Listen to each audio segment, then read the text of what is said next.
அதிசயங்கள் செய்கிறவர் நம் அருகில் இருக்கிறார். அற்புதங்கள் செய்கிறவர் என்றும் நமக்குள் வசிக்கிறார்.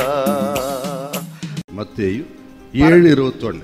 பரலோகத்தில் இருக்கிற என் பிதாவின் சித்தத்தின்படி செய்கிறவனே, பரலோகத்தில் இருக்கிற என் பிதாவின் சித்தத்தின்படி செய்கிறவனே பரலோக ராஜ்யத்தில் பிரவேசிப்பானே அல்லாமல் என்னை நோக்கி கர்த்தாவே கர்த்தாவே என்று சொல்லுகிறவன் அதில் பிரவேசிப்பதில்லை. பிதாவின் சித்தப்படி செய்கிறவன் தான் பிரவேசிப்பான்.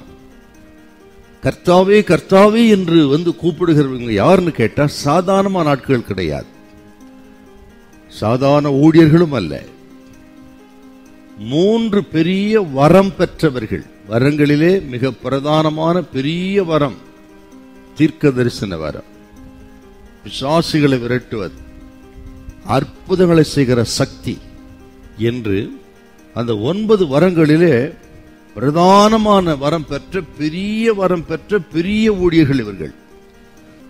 அப்படிப்பட்ட இவர்களை பார்த்து ஆண்டவர் சொல்கிறார், அக்கிரம செய்கைக்காரரே அகன்று போங்கள், உங்களை நான் அறியேன்.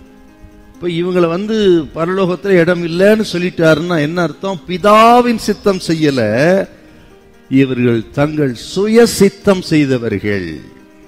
தங்கள் சுய சித்தத்தை செய்த இவர்கள் எத்தனை அற்புதம் செய்திருந்தாலும், அடையாளங்களை நடப்பித்து மிகப்பெரிய மனிதர்களா இருந்தாலும், பிதாவின் சித்தம் செய்யாம தங்கள் சொந்த சித்தம் செய்த இவர்களுக்கு பரலோகத்தை பூட்டி போட்டார் கர்த்தர். அப்படின்னா இந்த சுய சித்தம் எத்தனை பெரிய பாவம், எத்தனை பெரிய ஆபத்து பாரு.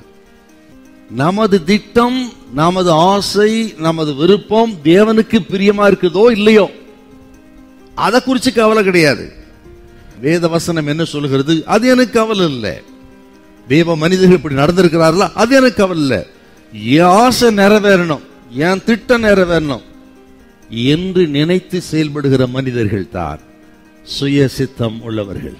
ஆகவே ஆண்டவர் சொல்லுகிறபடி செய்கிறவர்கள் தான் தேவ சித்தம் செய்கிறவர்கள்.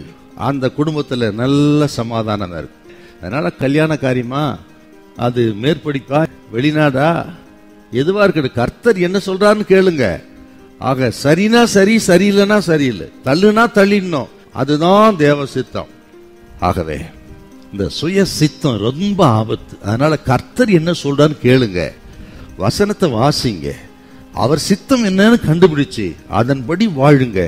அதுதான் உங்களுக்கு பெரிய ஆசீர்வாதத்தை கொண்டு வரும். ஹல்லேலூயா, ஹல்லேலூயா.